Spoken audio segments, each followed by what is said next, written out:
This one's called Alexander and the Terrible, Horrible, No Good, Very Bad Day.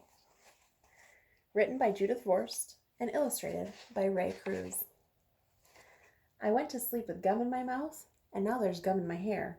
And when I got out of bed this morning, I tripped on the skateboard, and by mistake, I dropped my sweater in the sink while the water was running, and I could tell that it was going to be a terrible, horrible, no good, very bad day.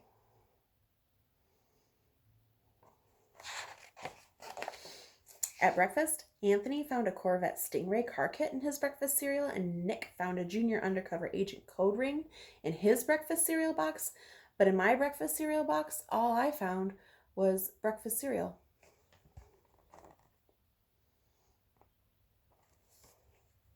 I think I'll move to Australia.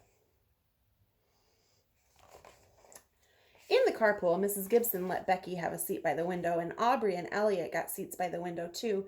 And I said I was being scrunched, and I said I was being smushed, and I said if I don't get by the seat by the window, I'm going to be car sick. And no one even answered.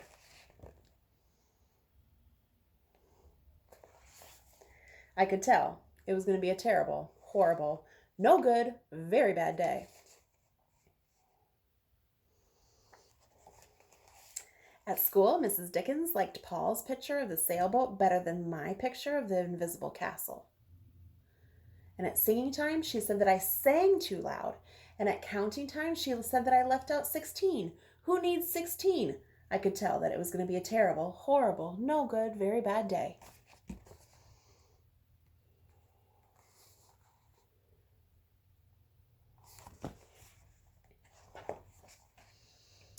I could tell because Paul said that I wasn't his best friend anymore, and he said that Philip Parker was his best friend, and that Albert Moyo was his best friend, and that I was only his third best friend.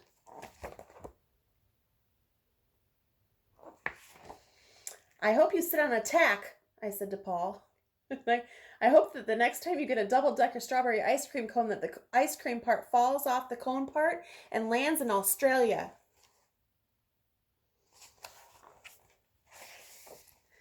There were 2 cupcakes in Philip Parker's lunch bag, and Albert got a Hershey bar with almonds, and Paul's mother gave him a piece of the Jelly Roll that had little coconut sprinkles on the top, and guess whose mother forgot to put in dessert?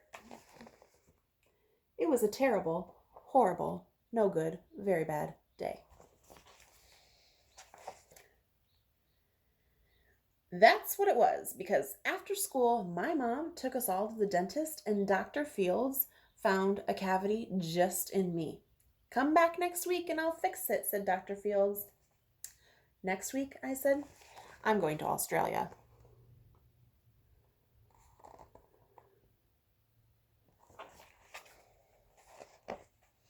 On the way downstairs, the elevator door closed on my foot.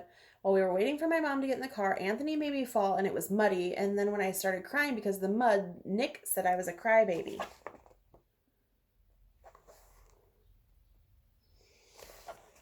And when I was punching Nick for saying crybaby, my mom came back with the car and scolded me for being muddy and for fighting. I'm having a terrible, horrible, no good, very bad day, and I told everybody, and no one even answered. So then when we went to the shoe store to buy some sneakers, Anthony chose white ones with blue stripes, and Nick chose red ones with white stripes, and I chose blue ones with red stripes, but then the shoe man said that we were all sold out. And so they made me just buy plain old white ones, but they can't make me wear them.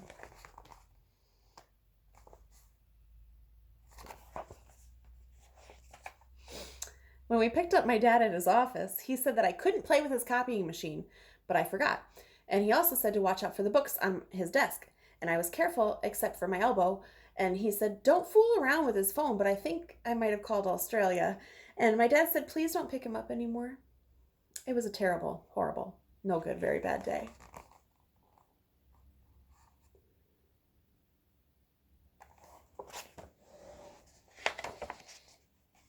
There were lima beans for dinner, and I hate limas. And there was kissing on TV, and I hate kissing. My bath was too hot. I got soap in my eyes and my marble went down the drain and I had to wear my railroad pajamas. And I hate my railroad pajamas.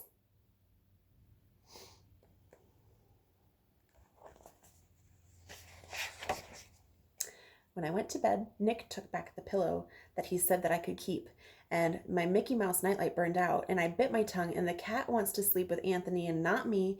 It has been a terrible, horrible, no good, very bad day, and my mom says some days are just like that.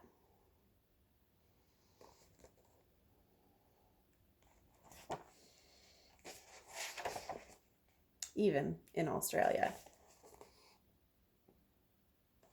The end.